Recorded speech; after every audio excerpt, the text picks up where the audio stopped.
Olá, começa agora mais um programa Destaques. E a partir de agora, com uma nova lei federal, vai permitir que um cordão com desenhos de girassol represente os autistas. A estimativa é que existam 2 milhões de brasileiros com essa condição. O objetivo deve facilitar o atendimento preferencial em locais públicos e traduz uma nova fase na garantia dos direitos.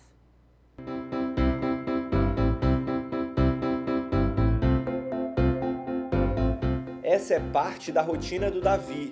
Pelo menos 2 vezes na semana, ele passa aqui na terapia da Associação Fortaleza Azul para crianças autistas. Dentro da terapêutica ocupacional, a gente trabalha vários aspectos, tanto motores quanto cognitivos e como também a do processamento sensorial, né? Que a gente começa a trabalhar esses estímulos para favorecer a ele estímulos proprioceptivos, vestibulares, né, táteis, visual, comandos, né, a compreensão. Então, são vários aspectos que a gente trabalha dentro de uma atividade, com vários objetivos. Da mesma forma que o pequeno Davi, Ana convive com o autismo, só que do filho. Das dificuldades de inclusão, ela aponta que a visibilidade do espectro é uma das principais. As pessoas estão aprendendo agora, né, e conhecendo um pouco, mas antes era bem mais difícil, mas ele faz uso do cordão e isso já dá a prioridade, né, para uma fila num banco, no supermercado, onde a gente vai, assim, que seja de fila. E o uso do cordão vai facilitar mais ainda e que seja divulgado, né, para que as pessoas saibam que não é apenas um cordão de... Tem pessoas que podem achar que seja até algo que é bonito, achar que é um girassol, ou de uma empresa, né, alguma coisa assim. O instrumento de identificação tem o girassol como novo símbolo para unificar condições e doenças acolhidas. São elas autismo, TDAH, surdez, diabetes, asma, limitações intelectuais e deficiências cognitivas. O uso do cordão para filas de atendimento é facultativo. Já os documentos de comprovação ainda são obrigatórios. É necessário se fazer com que as pessoas entendam e vejam que aquela pessoa precisa de um atendimento diferenciado.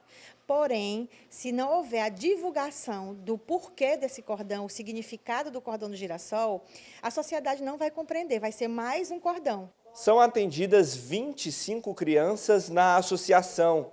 Como a demanda é grande, existe uma enorme lista de espera para os atendimentos. A associação vive de doações e, por isso, precisa da sua ajuda para continuar com esse trabalho gratuito. A gente faz aqui um trabalho de acolhimento, né, com as famílias, e a gente também tem algumas terapias que são destinadas às pessoas que não têm condição financeira de pagar particular e que não têm plano de saúde. A gente não tem como atender mais porque a gente vive de doação. E aí a gente não pode receber mais pessoas. A procura é grande. Nós temos uma lista de espera enorme, porque a gente sabe que o Sistema Único de Saúde é deficiente. Então, tem muita gente na fila de espera, muitas pessoas que já passaram até do tempo principal de ter terapia, que é a intervenção precoce, né? E aí a gente faz esse trabalho aqui. A gente também tem projetos com o governo do Estado, que são gratuitos para quem faz o projeto, né?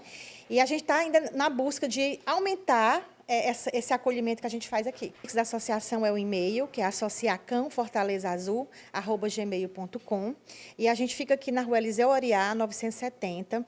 Nós estamos arrecadando doações para o bazar. A gente faz um bazar todo ano para arrecadar recursos, né? Então, quem não puder doar em dinheiro, pode doar roupas, sapatos, brinquedos, que aqui a gente ajeita tudinho e bota no bazar. E casos têm sido relatados na mídia de pessoas que vieram a óbito após um procedimento de retirada do dente ciso.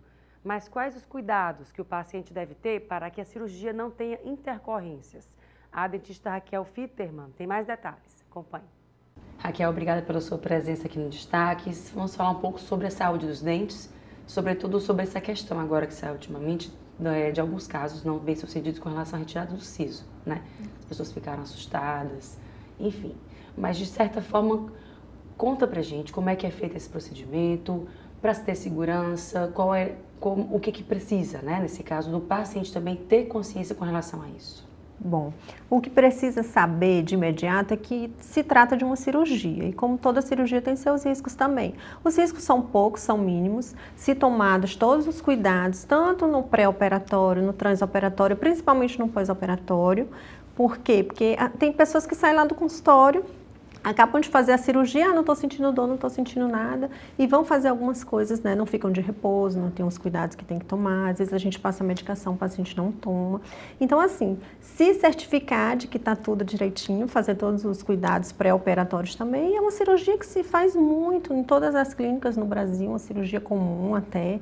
É difícil pessoas ter espaço para o dente ciso, é muito comum não ter mais esse espaço. E aí, uma cirurgia tranquila, desde que se tomem todos os cuidados.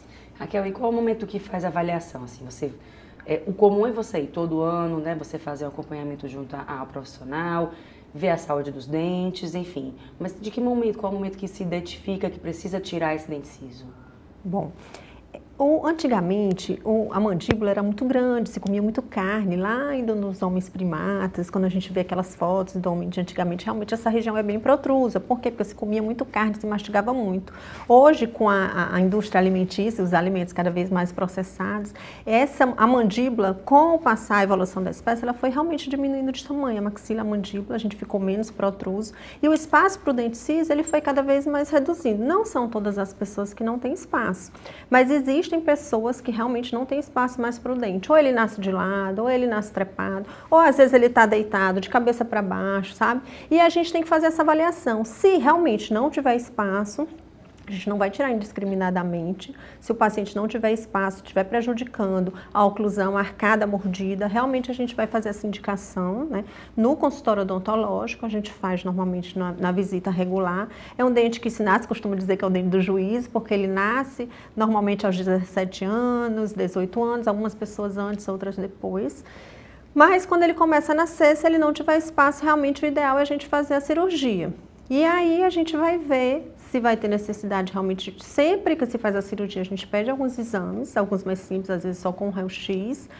E algumas vezes, quando a gente tem necessidade, a gente pede realmente uma tomografia para avaliar a posição do nervo, avaliar como é que está o dente, os riscos da cirurgia, para você ir para a cirurgia todo realmente programado para diminuir as intercorrências e ter um pós-operatório realmente muito mais tranquilo. São necessários exames de sangue, exames voltados para a pessoa saber se ela está saudável naquele momento? Como é que é feita essa conversa antes da cirurgia? Bom, o paciente vai fazer uma avaliação, né? E aí a gente vai solicitar os exames que o dentista está necessário. Alguns exames de sangue, exames básicos de rotina, de pré-operatório, né? A gente vai fazer uma avaliação também quando o paciente chega, na hora da cirurgia, como é que vai estar a pressão. A gente avalia antes nos exames de sangue a parte de coagulação.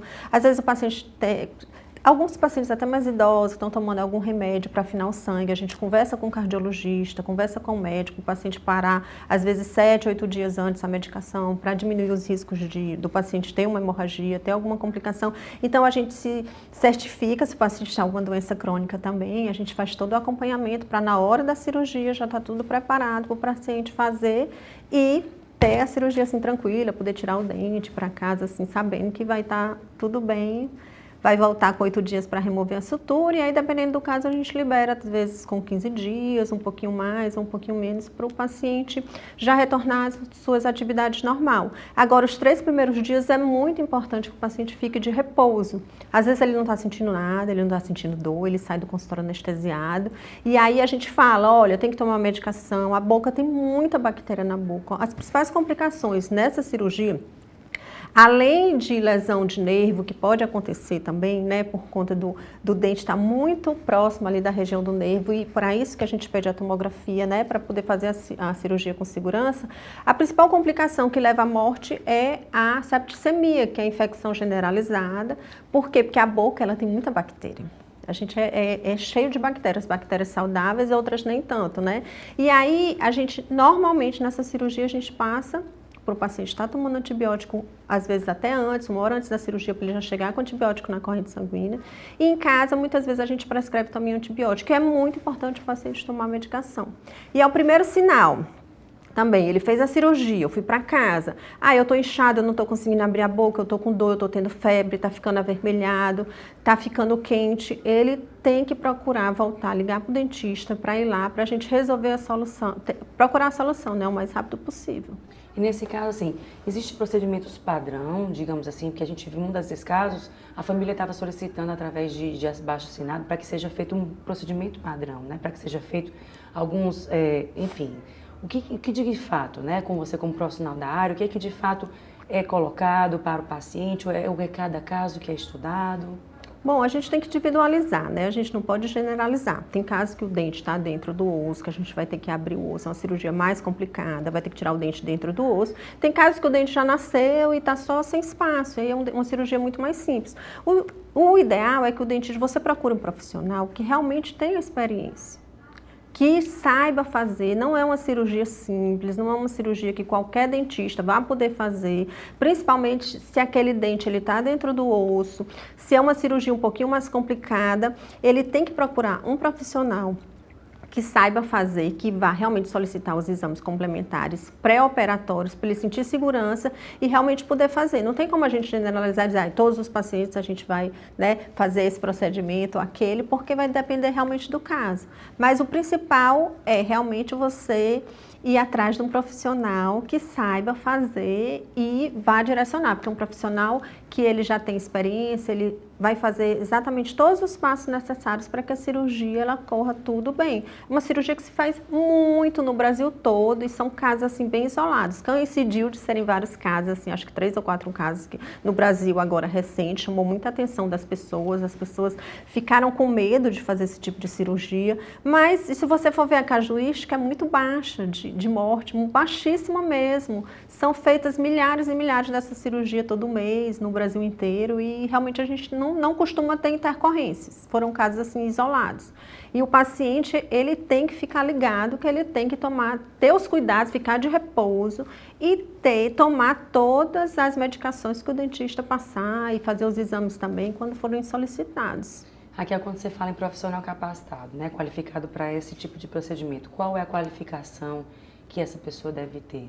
Na verdade, assim, teoricamente, qualquer dentista, ele acabou de sair da faculdade, ele pode fazer esse tipo de cirurgia. A gente não tem uma regulamentação que diga que nós somos, o nome da profissão é cirurgião dentista. Dependendo do tipo de cirurgia, até um recém-formado ele vai conseguir fazer a cirurgia, né? Mas cirurgias um pouco mais complexas, dentes inclusos e semi-inclusos, realmente o profissional que tenha uma habilitação em cirurgia. Seja um profissional, se for uma cirurgia um pouco mais complicada, por exemplo, recentemente teve um paciente que ele tinha 2 sisos, em cada siso, em vez dele ter só um, ele tinha 2. Então era uma cirurgia todos dentro do osso ainda, uma cirurgia mais complicada. Então a gente, né, quem foi fazer a cirurgia foi um cirurgião bucomaxilofacial, que é aquele cirurgião que faz cirurgias quando a pessoa tem um queixo mais para frente, mais para trás, que vai realmente fazer uma cirurgia de maior porte. Então quando a gente vê que tem necessidade realmente de ser uma cirurgia maior, o profissional, ele vai ser, né, a qualificação do profissional, ele vai ser maior. E aí, nesse caso, para essa preparação, a pessoa deve estar ciente de todo o procedimento pós-cirúrgico. A gente fala muito assim, se prepara para fazer durante o procedimento, mas o pós-cirúrgico é importante, né? O cuidado que a pessoa deve ter, né? É importante. É muito importante, até a fala. Que às vezes você sai do dentista e está ali conversando, vai para o celular, fica conversando. No outro dia, aí amanhece, o paciente vem fazer laser, vem fazer o acompanhamento. No outro dia de cirurgia, a gente vê que está bem inchado. Ah, doutora, realmente eu não tive repouso. Eu fiquei conversando. Eu saí de lá, fui para o supermercado. Eu saí, fui ao shopping, sabe? É importante. As 72 primeiras horas após a cirurgia são uma curva ascendente do processo inflamatório. Então, o corpo ele precisa daquele processo, precisa daquele tempo de repouso para poder se recuperar. Se o paciente ele vai para a cirurgia com um profissional bem qualificado, ele faz os exames pré-operatórios, se a gente avalia que realmente vai ter condição de fazer a cirurgia naquele momento, a gente também vai avaliar, porque muitos pacientes perguntam, doutora, eu preciso tirar os 4 sisos. E aí, eu tiro todos de uma vez? Eu espero para tirar? Eu tiro um de cada vez, eu tiro todos, como é que eu faço? Vai depender da condição. A gente programa pelos exames, né? Às vezes a gente programa, o ideal é o paciente tirar realmente os 4 sisos. Por quê? Porque ele passa por um pós-operatório só. Ele vai ter aquele pós-operatório, aqueles 3 dias de repouso, mas também quando fica bom de uma vez logo, e não precisa estar passando por aquele mesmo processo 4 vezes. Mas algumas vezes não tem condições. Os dentes, a posição do dente está mais complicada, é mais difícil de tirar. Às vezes a gente programa de tirar os 4 e na hora da cirurgia tem alguma intercorrência, complica, demora um pouquinho mais para o dente sair, então a gente não faz já as outras cirurgias. Vai depender do tempo cirúrgico, também por conta do anestésico, a gente não pode dar muito, a gente usa anestesia local, a gente não pode estar aplicando o anestésico por muito tempo, tem um tempo do anestésico agir. Então a gente vai vendo, se tiver condição na hora, a gente faz os 4, a gente programa para tirar os 4, se o paciente concordar, lógico, mas na hora da cirurgia a gente vê. Se for tudo tranquilo, for rápido, às vezes em menos de 1 hora, alguns pacientes já conseguem tirar os 4 dentes, ir para casa tranquilo. Quando vai complicando um pouquinho, a gente tira 2, a gente tira 3 e o paciente retorna para fazer a cirurgia seguinte. E no caso da pessoa não tirar, né? Às vezes está com medo, assim, não quero fazer, enfim. Não, pode, doutora, se preocupe não que eu faça a limpeza em casa, né? Eu tento deixar passar, não está doendo nada. Quais são as consequências de quem tem o dente ciso deixar durante um bom tempo? Olha, é complicado. Se o dentista disser que tem que tirar, realmente o ideal é que se tire. O que pode acontecer? Pode acontecer de uma reabsorção na raiz do dente que fica antes do siso, que é o segundo molar. Então o dente às vezes está ali deitadinho, ele está empurrando, ele vai absorvendo a raiz e quando chega na hora, em vez do paciente tirar só o dente ciso, ele vai precisar tirar o outro dente, porque já está comprometido também. E aí também tem uma lesão que costuma muito acontecer, porque às vezes não tem espaço, ele nasce uma parte, ele rompe, abre um pouquinho, mas ele não consegue sair todo. E a gengiva ela fica cobrindo o dente. E ali entra alimento, entra resto de comida. Acumula assim, um prato cheio para as bactérias ficarem ali, aí costuma dar uma pericoronarite, que é uma infecção que dá, que aí a gente tem que fazer a cirurgia já mais urgente, já tem, o paciente às vezes fica com o rosto inchado, então o ideal é se precaver, né, prevenir antes de ter algum problema maior, né, ter uma infecção ou algum problema de inchaço, ter que mexer no outro dente e fazer a cirurgia sem pressa, fazendo ali os exames tudo direitinho, tendo um acompanhamento direitinho que dá bem certo. E sem medo, né? Porque se criou essa ideia de medo com o dentista, mas não, na verdade é um procedimento, é uma pessoa profissional qualificado para isso, né? A gente tem que também ter a nossa parte também, né? Enquanto paciente. Exatamente. O paciente ele já tem que ficar ligado. Puxa, se o dentista vai fazer o exame, ele não passou nenhum exame, nenhuma radiografia, ele não passou uma tomografia, ele não passou nenhum exame. Você chegou lá, ele já vai fazer a cirurgia no outro dia, ele não verificou sua pressão. Então, tudo isso, o paciente ele tem que ficar alerta, né? Se vale a pena realmente correr aquele risco de fazer uma cirurgia, lembra que é uma cirurgia. Quando você vai fazer uma cirurgia no médico, você faz todos aqueles exames, né, prévios para poder se operar com segurança. E isso na odontologia tem também. Se você tiver todos esses cuidados, o dentista também, a chance de ter intercorrências assim é praticamente zero, é mínima, realmente é mínima. Com cuidado, com cautela, né, você consegue fazer a cirurgia, não precisa ter medo, como eu falei, é uma cirurgia muito comum, a gente faz muito lá na clínica esse tipo de cirurgia, nunca tivemos assim um problema, às vezes o que acontece, o paciente ele não tem repouso, ele chega mais inchado, fica aqueles 3 dias assim mais inchado, mas ali a gente contorna, o paciente vai, a gente fica fazendo laser, quando precisa a gente faz uma drenagem para aliviar também os sintomas, e com o tempo, poucos dias o paciente já está bem, já volta às atividades normais. Doutora, e com relação também, a gente está agora no mês de julho, já acabando, mas é importante falar sobre a saúde da boca das crianças, né? Como é que a gente pode, eu sou mãe, né? E como é que a gente pode ter o cuidado com a boca deles, com a saúde deles e sobretudo, falar para eles que não tem problema aí no dentista, pelo contrário, ele é um amigo da sua saúde bucal. É muito importante. O Júlio Laranja, ele nasceu por conta de julho ser um mês de férias, né? Os pais aproveitam para levar os filhos ao dentista. E aí o cuidado que se deve ter com relação à ortodontia, o encaixe dos dentes, porque se costuma levar muito os filhos ao dentista para fazer a prevenção à saúde bucal, que é importantíssimo você levar desde cedo. Inclusive, tem um dente que nasce aos 6 anos, é um dente permanente, é um molar permanente, o primeiro molar permanente. E muitos pais não sabem que por nascer tão cedo, eles acham que aquele dente é dente de leite. e não tem o cuidado devido com aquele dente. E aí, se demora para ir ao dentista, aquele dente, quando chega muitas vezes, já está muito destruído, com uma cárie muito profunda, em alguns casos até para exodontia. Então, é muito ruim a gente ter que extrair um dente hoje de uma criança, sabe? Às vezes até precoce. O ideal é se buscar o dentista, cuidar da saúde bucal como um todo. E o Júlio Laranja, ele vem como um alerta com relação às crianças e os adolescentes. Os pais têm que entender que o encaixe dos dentes é para ser como uma tampa, uma caixa de um sapato. Os dentes de cima, ele tem que passar sobre os dentes de baixo. Às vezes, alguns hábitos de chupeta, as crianças vão ficando com a mordida aberta, né? Ali na frente, quando ele fecha a boca, ele não encosta os dentes da frente. Chupeta, mamadeira, hábitos de chupar o dedo também, vão dando malformações, né, na boca, que isso tudo a gente consegue corrigir facilmente quando se é criança, quando ele está em fase de crescimento. Então é importante não só ir ao dentista normal, odontopediatra, como também um ortodontista, para a gente fazer essa avaliação, porque precocemente a gente consegue resolver muitos problemas de forma muito simples. Às vezes o paciente está com a mordida cruzada, ele fecha a boca e a parte de baixo, ela cobre a parte de cima, que é para ser o inverso. E aí, com uma pista plana, com uma resina, a gente desgasta um pouquinho o dente, só naquela posição que está com contato prematuro, para o paciente voltar a morder, porque ele começa a desviar a mandíbula na hora de morder, e ali ele vai crescendo com aquela mordida desviada. Depois, numa fase mais tardia, fica muito mais complicado, muito mais difícil a gente fazer aquele tratamento, que a gente, na criança, às vezes com 3 meses, a gente consegue resolver. Eu atendi um paciente recente, ele veio ontem para uma avaliação. Eu coloquei um aparelho funcional, uma criança de 10 anos, ele estava com os premolares bem trapadinhos, às vezes os dentes todos entramelados, sem espaço. Eu coloquei um aparelho funcional.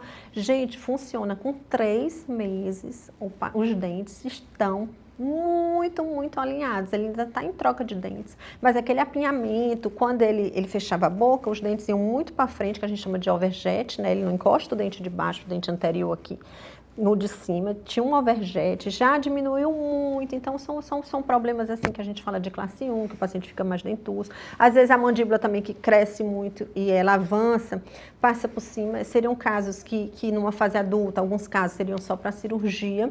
A gente intervindo precocemente, a gente consegue realmente tirar o paciente da cirurgia e deixar a dentição assim perfeita. Às vezes vai para a ortodontia para fazer só um ajuste, alguma coisa por bem pouco tempo.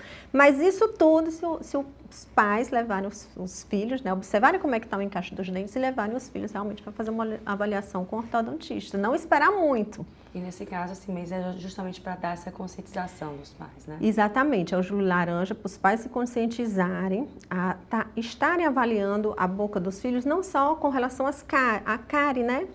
A saúde bucal é importantíssimo também, mas o encaixe dos dentes, o paciente ele está, meu filho só tem 5 anos, eu não vou colocar aparelho no meu filho. Não é um aparelho fixo, não é aquele aparelho com aqueles brackets que a gente coloca. É um aparelho removível muitas vezes, ou algum aparelho que a gente coloca ali por alguns meses, um aparelho, né, que a gente fixa também em alguns casos, né, na boca, mas são aparelhos assim que o paciente vai usar por pouco tempo e vai resolver, livrar eles de um mal maior no futuro com relação à oclusão. A gente agora vai para o intervalo e volta em instantes com mais destaques.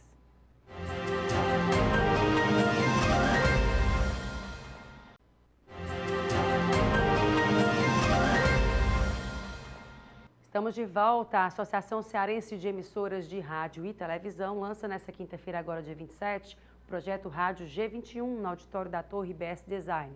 A Afro Lourenço, que é presidente da ACERT, esteve aqui na TV Otimista e deu mais detalhes. Afro, obrigada pela sua presença aqui no Destaques. Vamos conversar um pouquinho sobre rádio e sobre esse projeto que vai ser lançado agora dia 27. Conta um pouquinho pra gente. É um prazer muito grande estar com vocês, né, nesse programa Destaques e no O Otimista. A nossa relação com a comunicação, e aí eu vou enfatizar o rádio, é de intensa confiança, credibilidade e até uma ideologia. Então, o rádio sempre esteve conosco, historicamente. Há 100 anos o rádio está com o povo brasileiro, as pessoas que moram em locais mais longínquos, e é o modo de comunicar mais intimista e que tem merecido a confiança, a credibilidade de seus ouvintes. O rádio ele tem sido aproveitado, como foi de fato pela televisão, que colocou na tela as radionovelas, aqueles eventos de auditório foram colocados. Está aí o programa do Chacrinha, que é um programa que historicamente marcou, né, como um exemplo de comunicação. E então ele agora se encontra num ambiente digital que ele vai se aproveitar dessa ferramenta, das ferramentas do mundo digital para agir em multiplataforma, porque o público ouvinte está hoje em todos os lugares. Está no radinho de pilha, está no celular, no computador e por aí vai. Ninguém sabe até onde essa modernidade vai e com certeza vai trazer muitas novidades. E a Acerte, como líder do setor de radiodifusão no estado do Ceará, ela se preocupou em dar as oportunidades dessa tecnologia para as emissoras interioranas, que têm as suas naturais dificuldades. Então, nós fizemos uma parceria com o Sebrae, que vai oferecer uma visão de gestão mais moderna para os dirigentes das emissoras. Fizemos uma parceria com o Senac, que vai oferecer diversos cursos para os comunicadores que fazem marketing, enfim, todos os colaboradores das emissoras, para que elas se adequem nessa visão moderna e de gestão, de forma que possa realmente se aproveitar dessas ferramentas para oferecer ao seu público ouvinte maneiras de comunicação, de diversão, entretenimento, informação da melhor qualidade. Então, a empresa tem que ser viável, moderna e adequada para esse novo momento da comunicação. Nesse caso, vocês estão fazendo esse projeto voltado para isso também, né? Esse lançamento agora dia 27, não é isso? O lançamento do projeto para o nosso mercado anunciante, para anunciar que o rádio está sempre firme, forte e atualizado como o melhor veículo de vendas que tem uma audiência aqui na Grande Fortaleza de em torno de mais de 80% da população da Grande Fortaleza ouve rádio há mais de 4 horas, entre 4 e 5 horas por dia, quer dizer, o público está ouvindo rádio e esse público acredita no seu veículo e no comunicador. Então, a relação entre o ouvinte e o comunicador é uma relação intimista, é uma relação de confiança e, com certeza, o que é anunciado no rádio merece e tem toda a credibilidade junto ao seu público ouvinte. Então, ele se coloca numa posição como o melhor veículo de vendas. E é essa mensagem que nós vamos anunciar depois de amanhã para o público anunciante, para informar para eles que podem investir no rádio como o melhor veículo de vendas, porque de fato o é. E ele vai, com certeza, oferecer para o anunciante bons negócios e grande retorno de vendas. E nesse caso também esse encontro, essa capacitação vai se dar agora em agosto, é isso? Durante todo o ano. Na primeira quinzena de agosto, nós faremos um seminário de imersão para os colaboradores das emissoras tomarem conhecimento de todo esse momento de modernidade, tanto no que se refere à gestão, quanto à qualificação de pessoal, como as técnicas de monetização, de multiplataformas, enfim, todas as informações que eles precisarão para se ajustarem e oferecerem o melhor conteúdo para os seus ouvintes e as melhores oportunidades para os seus anunciantes. E além dessa ação que vocês estão realizando, quais são as ações que a SESC está fazendo durante esse ano de 2023? Durante esse ano, nós vamos manter o foco principalmente nesse plano, nessas ações, de levar aos radiodifusores essas oportunidades. Então, vamos acompanhar isso de perto, vamos visitar, como já fizemos, as emissoras interioranas, já fizemos encontros no Cariri, no Iguatu, na Serra da Ubajara, lá em Tianguá, Sobral, Iguatu e Crateús. Reunimos todas as emissoras para ouvir deles as demandas e informar dessas ações que a SESC está fazendo.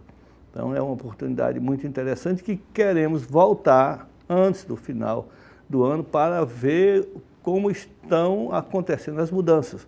Porque, na verdade, já vimos com muita alegria algumas empresas já avançando, tomando iniciativas e muito interessantes, exitosas, o que nos faz muito felizes quanto à modernização do rádio e, mais uma vez, marcando a presença e afirmando-se no mercado anunciante como o melhor veículo de vendas. Ok, obrigada pela sua presença mais uma vez e até uma próxima oportunidade.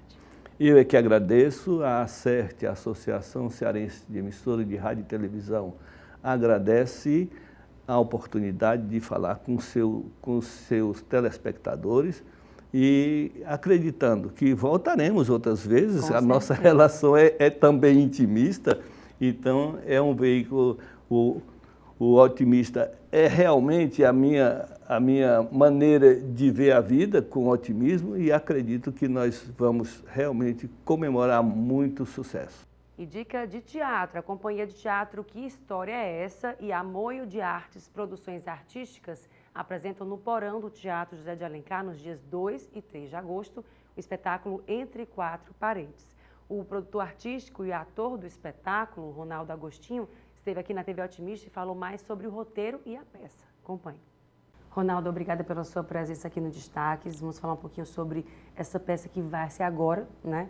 Comecinho de agosto. Conta pra gente como é que foi pensar esse roteiro.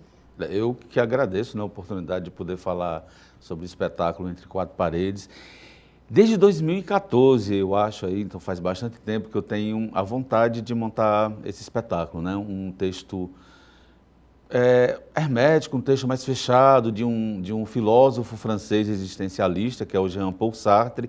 Então, assim, não tem uma facilidade muito grande de encontrar pessoas que topem um projeto como esse, diferente, né, do que a gente tem feito no Ceará, um espetáculo mais intimista, um espetáculo com essa característica, de fato, de fazer refletir um pouco mais sobre a existência do ser humano. Então, eu tinha essa vontade ali guardada, já tínhamos tentado algumas vezes, e eu acho que agora, pós-pandemia, surgiu um momento certo para isso, porque o texto traz similaridades com esse momento pós-pandemia, momento de isolamento, né, que o texto foi escrito no século passado, logo pós-guerra, pós-Segunda Guerra Mundial, então as pessoas viviam um momento parecido com o que a gente vive hoje, isolamento forçado, escassez de recursos materiais, de recursos financeiros, e aí a gente encontrou agora uns atores certos, o momento certo para fazer esse projeto.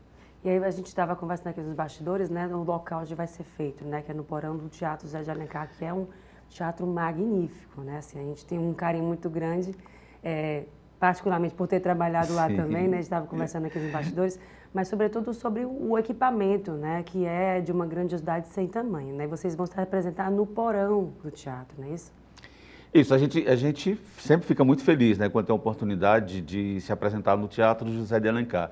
É um desejo de todo mundo, de todo espetáculo, estar no que é a maior casa das artes cênicas do Ceará, né? E é um dos maiores equipamentos do Brasil.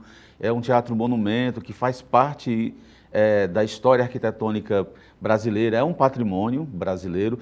E a gente escolheu o Porão, né? Assim, porque pelo que ele apresenta como clima. A peça traz esse clima, ela retrata o Paul Sartre, ele retrata o inferno, mas ele retrata o inferno entre quatro paredes. O nome originário da peça era Reclose, que é de portas fechadas. Então, são três pessoas sendo obrigadas a conviverem com elas mesmas, com seus defeitos. E aquele porão, né, e aí você conhece, quem conhece também vai entender o que eu estou falando, ele tem um clima propício para isso. Ele fica abaixo do palco, do lado dos camarins, tem as colunas todas de ferro, então ele vai oferecer esse clima mais sombrio, né? Mais pesado mesmo, mais denso. Então a gente fez a escolha também pensando nisso. Ronaldo, e fala quem é que está fazendo parte também desse elenco, né? Quem é que forma todo esse elenco para esse espetáculo? Pronto. O espetáculo, né, esse projeto é encabeçado pela Companhia de Teatro Que História é Essa?, que estamos à frente, eu, Selma Santiago, Suzete Nunes, a gente fundou essa companhia no início para contar histórias do Ceará. Então a gente tem uma trajetória bem grande, a gente montou Padaria Espiritual, Bode Ioiô, Iracema, Guarani. Então a gente contou muitos fatos pitorescos do estado do Ceará. E aí também a gente foi diversificando um pouco, né? E a Moel de Arte Produções, que é a minha empresa, a gente se juntou e resolvemos fazer esse texto. Aí a gente tem no elenco Pedro de Silva, a gente tem a Raquel Juremar Oliveira, a gente tem a Tereza Benigno, a gente tem na iluminação a própria Selma Santiago, a gente tem figurino do Ricardo André Bessa, a gente tem a concepção cenográfica do Luca Mendes, que é um arquiteto e tinha uma vontade de estar no mercado cultural e aceitou o nosso convite. E então a gente tem essa equipe que eu considero assim, a melhor equipe para esse projeto no momento. E quando a gente vê a peça, né, na hora que a gente vai assistir, se deleitar na história, a gente não tem a ideia da noção do que tem por trás, né, de toda uma equipe que pensou desde a luz, o figurino, né, o cenário, enfim, tudo isso é uma equipe mesmo, é uma orquestra, né, que digamos assim, né? Isso é uma equipe grande, né? Porque assim, além dessas pessoas que eu citei, a gente teve costureiras, né? A gente tem exatamente técnicos que colaboram com isso. Assim, no dia então da montagem, é preciso quase que a gente fique 24 horas montando, né? Tem montagem de luz, afinação de refletores. E aí a gente teve uma experiência já fantástica de fazer no BNB e que surpreendeu porque... por incrível que pareça, as pessoas de Fortaleza, elas têm uma relação afetiva com esse texto. A primeira vez que a gente postou, que estava montando e que já ia estrear, muita gente se manifestou. Teve gente que já fez esse espetáculo, que participou, que assistiu montagens, né? Porque esse texto foi montado várias vezes e a gente está trazendo uma proposta diferente, porque a gente consegue trazer alguma coisa sobre a pandemia, relacionar o momento pós-guerra do Sartre ali na Europa. Esse texto foi encomendado para isso, então ele é considerado um texto pobre, porque é um cenário único, são só 3 atores, não tem mudanças de cenário, né, como eu tinha falado, só um quarto e as pessoas lá. E a gente traz um pouco da linguagem moderna, então a gente tem uma iluminação mais moderna, a gente tem um figurino também mais moderno, a gente traz e faz refletir um pouco sobre esse momento da pandemia, onde a gente foi obrigado a se relacionar com os outros forçosamente, né? Algumas pessoas da nossa escolha, porque eram as pessoas da nossa família, mas outras nem tanto. Né? Muitos profissionais tiveram que conviver e a gente traz esse questionamento. Como é se relacionar com o outro? Como é entender que o outro, afirmar a nossa existência a partir do olhar do outro. Também essa coisa da tecnologia, que a gente se isola, né? Muitas vezes a gente até sai de casa, mas leva o celular e fica lá no celular registrando. Parece que para existir a gente tem que estar nas redes sociais, né? Pois é, você falou aqui no espaço do Porão, né? Por ser um local mais fechado, né? Mais intimista, digamos assim, as pessoas, elas no espetáculo, vai ter uma interação com o público, esse momento mais próximo do público também? A relação da peça com o público é essa proximidade dos atores. A gente vai trazer assim, o olho no olho, então os atores não têm uma relação direta, não tem assim, um envolvimento físico, né? Mas é um envolvimento mais emocional. A gente tenta... A peça é cheia de frases célebres, né? O inferno são os outros, que é a frase mais conhecida do Sartre, é desse texto. Então é exatamente isso, a gente vai fazer as pessoas refletirem. O inferno são os outros ou é a gente mesmo? É o que a gente, né, se vê no outro. Então A relação com o público é dessa proximidade, então o público vai estar muito próximo, a gente vai propiciar ao público o conhecimento do porão do José de Alencar, que eu acho que isso também é importante, né? Os equipamentos, eu não vou dar spoiler, mas a gente vai ter o uso de equipamentos que muitas pessoas não conhecem no porão, então a gente vai propiciar isso, a gente vai criar esse clima, e é isso, de proximidade. Então, muitas vezes os atores estão falando com o público. As perguntas que são feitas, os questionamentos que são feitos a partir desse texto, né, existencialista, sobre o meu lugar no mundo, são feitas diretamente para a plateia. Se vão se identificar ou não, se vão vestir a carapuça, né, a gente não sabe, mas a gente está propondo isso. E aí, nesse caso, para quem está assistindo, que depois que, né, acompanha essa nossa conversa, quando é que vai entrar em cartaz? Como é que faz para comprar os ingressos? E o horário do espetáculo? Pronto, ó, eu vou dizer aí para vocês, então, fazer um convite, né, reforçar isso, dias 2 e 3, no Teatro José de Alencar, especificamente no Porão. Os ingressos estão disponíveis no Simpla e também na bilheteria física do teatro. R$ 15,00 a meia, R$ 30,00 a inteira, e alunos de teatro não paga. Tá? Então, se você está estudando teatro e interesse, faz parte do processo de formação assistir espetáculos, ver espetáculos, por isso que a gente resolveu fazer esse valor promocional. Então, procura o Simpla, entre 4 paredes, você vai encontrar esse evento, Teatro José de Alencar e a bilheteria física. A gente agora vai para o intervalo e volta em instantes com mais destaques.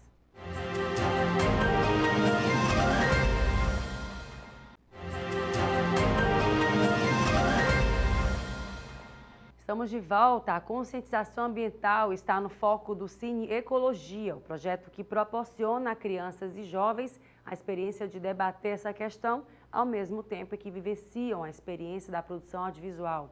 O projeto teve sua 3ª edição realizada entre os meses de abril e junho na cidade de Eusébio. 5 curtas-metragens foram produzidos e a partir do dia 28 de julho agora estarão disponíveis no canal da Aquitanda Soluções Criativas no YouTube.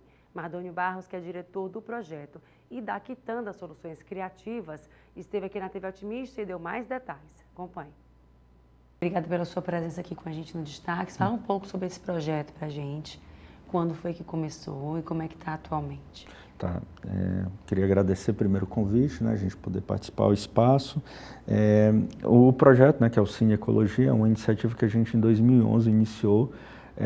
A gente viu uma necessidade, né, do trabalho e uma oportunidade, né, de trabalhar o audiovisual e a questão ambiental juntos, uma linguagem que é super interessante, né, que é o audiovisual, inclusive, que faz esse programa acontecer, né, e a questão ambiental, que é uma questão tão emergente na nossa sociedade, né, então um tema tão importante com uma linguagem tão fascinante, né. Então a gente desenvolveu esse projeto, que é o Cine Ecologia, já em 2011, voltado para a escola pública, na qual a gente vai para dentro da escola pública, a gente pensa o debate sobre arte e educação, porque é uma questão. Então a gente forma, a primeira parte do projeto é discutir com a comunidade educacional, com a escola como um todo, a temática ambiental e a questão da linguagem audiovisual. Então a gente vai fazendo esse debate com professores, com alunos, com família, e a gente vai acumulando esse debate. Com base nisso, a gente seleciona um grupo de alunos e a gente desenvolve naquela escola um trabalho de formação em audiovisual, para eles poderem manipular câmeras, entender um pouco de edição, entender um pouco de iluminação, roteiro. Então eles vão escrever com base no conteúdo ambiental que a gente já trabalhou, a gente desenvolve o roteiro, desenvolve tudo com os estudantes e gera uma produção audiovisual, né, curta. Já foi animação, já foi outros formatos de linguagem, a gente foi experimentando ao longo do tempo, mas a linguagem que a gente mais escolheu utilizar foi a animação. Então a gente trabalha com essa formação com os alunos. Então a gente já fez em mais de 11 cidades aqui no estado do Ceará, né? É um projeto que já tem, né, desde 2011 vem acontecendo, beneficiou várias pessoas. Então essa é a primeira etapa dele. Então é chegar na escola, discutir a questão ambiental, traduzir isso em linguagem audiovisual e produzir alguma coisa e entregar isso através de uma amostra. Então depois a gente faz uma amostra. Por exemplo, na primeira edição que a gente fez 11 cidades, a gente fez uma amostra. O jovem que produziu em Fortaleza teve o filme dele exibido nas outras 10 cidades. Então teve uma circulação também de audiovisual muito interessante. Mas além dessa produção, que a gente sabe que não sustenta uma programação de uma amostra de cinema, a gente também levou filmes profissionais. Por quê? porque com essa temática ambiental. Então, é uma mostra de cinema ambiental composta de filmes feitos por esses estudantes e filmes feitos, né, por profissionais. Então, tem uma coisa mais profissional para a gente poder aprofundar esse debate com um número maior de pessoas. Então, assim, ao longo do tempo, o projeto vem beneficiando muita gente, seja com o processo formativo mais intenso, seja com a discussão ambiental mais direcionada, ou com essa mostra de cinema que traz a questão ambiental de maneira mais lúdica, né, através da arte. Então, é um pouco essa pegada. A última edição que a gente fez dele, agora em Eusébio, né? Eusébio é um parceiro muito estratégico para a gente. A gente tem, por exemplo, uma parceria com o Eusébio, que são 7.000 alunos, né, de artes, teatro, dança, música e audiovisual. Tem uma escola permanente de audiovisual que não estava trabalhando com a temática, a linguagem da animação. A gente fez um curso específico de animação para esse projeto específico, né? E com a temática ambiental, que é o que o Cine Ecologia traz, né? Então, a gente fez uma experiência muito interessante com o Eusébio, produziu trabalhos muito bacanas que vão estar disponíveis, né, na plataforma e que também já foram apresentados para o público. Então, tem um processo, a gente cumpriu todas as etapas, fizemos a mostra presencial, debates, reflexões sobre o audiovisual, a gente avançou um pouco nessa discussão sobre a profissionalização, porque a gente pegou jovens com esse desejo de se profissionalizar, então a gente levou diretores, por exemplo, como o Glauber Filho, que tem uma produção, né, além de ser professor universitário da temática audiovisual, também é diretor de cinema. Então a gente trouxe esse universo para dentro do projeto e a gente fez circular. Então essa edição com o Eusébio está sendo muito especial, porque a gente está tendo uma parceria muito bacana com a Prefeitura e com a Secretaria de Cultura, né? O secretário Tarcísio abriu as portas do município para receber o projeto e a gente conseguiu desenvolver uma ação que, para além da degustação e da possibilidade de você se expressar através do audiovisual, tem a continuidade desse trabalho de maneira mais sistemática e a gente levou para dentro de uma escola de audiovisual essa pegada de uma formação voltada também para esse olhar cuidadoso com a questão ambiental. Então, acho que foi muito feliz, está sendo muito feliz esse processo e a gente acha que nesse contexto a gente vai ter mais duração dos resultados, né, da ação. E nesse caso, acredito que durante esse período vocês tiveram talentos aí que despontaram, né?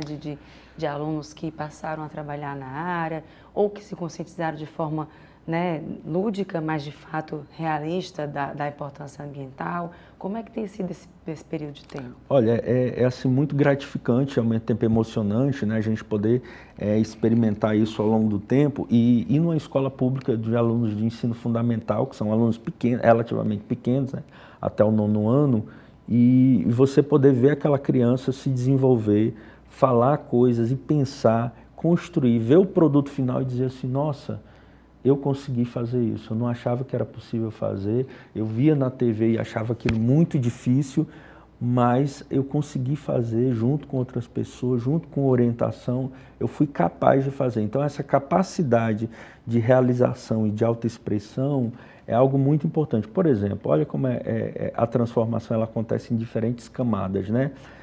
Você tem, por exemplo, o aluno que escreveu um roteiro, que ajudou a escrever um roteiro. Às vezes não é um estudante que é tão bom na escrita, nem gosta muito de escrever e nem de ler, mas ele se descobriu produzindo, usando a palavra como algo que transforma, algo que vira algo legal, né? Algo que parecia ser chato, que vira algo legal. Então a gente viu ao longo desse processo as pessoas se transformando e se interessando por coisas que não sabiam, ou se descobrindo e se abrindo, porque às vezes a gente não gosta porque não conhece, às vezes não gosta porque tem medo, então enfrentou o medo, enfrentou a limitação que achava que tinha e o desinteresse que achava que tinha e começou a se interessar por coisas. Então a gente viu muita gente se despontar no processo e liderar, né, tanto crianças, né, aí do ensino fundamental quanto do ensino médio, jovens que têm um potencial de serem lideranças, de transformar, de se engajar e que despertaram também para a questão ambiental, dizendo, olha, a gente precisa realmente se mobilizar e sair com esse desejo de fazer alguma coisa pela questão ambiental. Então é bacana. A gente tem um problema de ser um uma coisa mais itinerante, então a gente acaba perdendo um pouco o contato. Mas nesse caso do Eusébio, por exemplo, a gente viu uma transformação e a gente vai poder acompanhar essa transformação porque a prefeitura vai fazer um trabalho contínuo, vai permanecer formando eles, né, no audiovisual. Então isso é uma coisa bacana que a gente conseguiu com esse projeto, porque tem um município que não só recebeu o projeto, mas abraçou e disse, olha, vamos seguir em frente. Então isso é um diferencial.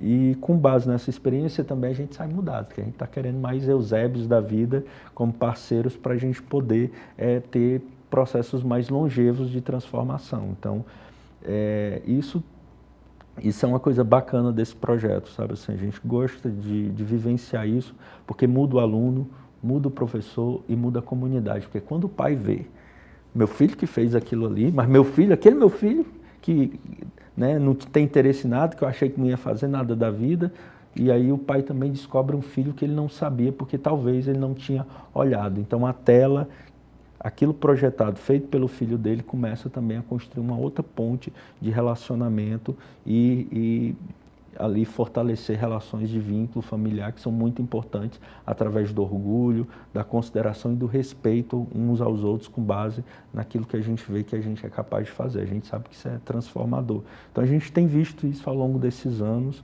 né, e assistir isso como testemunha não só de quem está vendo, mas de quem está fazendo isso acontecer é muito gratificante. Nesse caso, com a ação que vocês fazem junto às escolas públicas, né? Como é que a sociedade, quem está assistindo, que também quer fazer parte, quer participar, de que forma pode ser feito isso, né? De que forma a sociedade civil ou empresas, enfim, né? Quem estiver assistindo pode participar desse momento junto com vocês. Pronto, a gente é Quitanda Soluções Criativas, a gente é um negócio de impacto, ou seja, uma empresa que tem como sua finalidade trabalhar impactos positivos na sociedade. A gente não trabalha com qualquer tipo de negócio, a gente trabalha com aquilo que a gente para resolver um problema que a sociedade tem. A gente tem um problema educacional, a gente está com um projeto que ele tem essa dimensão de trabalho, né? O direito cultural é outro problema, a gente tem esse projeto que trabalha com essa dimensão. Então, para a gente é muito importante parcerias. A Enel, por exemplo, patrocina o nosso projeto. Então, a gente tem um patrocinador que apoia esse projeto ao longo dessa história. Essa história não é história só nossa. Um município como Eusébio, que abraça, também é muito importante. Uma TV como vocês, né, o Otimista, que abre o espaço, é muito importante. Então, cada um faz um papel que é fundamental para a gente transformar a sociedade. Então, isso é um pacto. Quem quer ajudar, procura a gente tem um Instagram da Quitanda Soluções Criativas, o projeto também tem Instagram, tem página, a gente tem site, tem página, Quitanda Soluções Criativas, aqui do Ceará, mas com atuação nacional. A gente hoje faz esse tipo de projeto com audiovisual no Brasil, Rio, São Paulo, Minas Gerais, então ganhamos espaço em outros lugares com um trabalho que começou aqui, que foi desenvolvido, né, lá nos 2011, Então, a gente está aberto a receber apoio, a receber gente que também queira apoio, que a gente possa ajudar. É óbvio que a gente tem limitações, mas dentro do que a gente pode, a gente vai fazer. Então, procurando a gente no Instagram da Quitanda Soluções Criativas, manda lá no direct, nos contatos que tem lá, ou no próprio site, quitandasoluçõescriativas.com.br. É super fácil conectar e contactar a gente. Vamos, assim, será um prazer poder contar com gente querendo fazer mais coisa acontecer, mais transformação para a nossa sociedade. O Destaques fica por aqui. Obrigada pela sua companhia e até o próximo programa.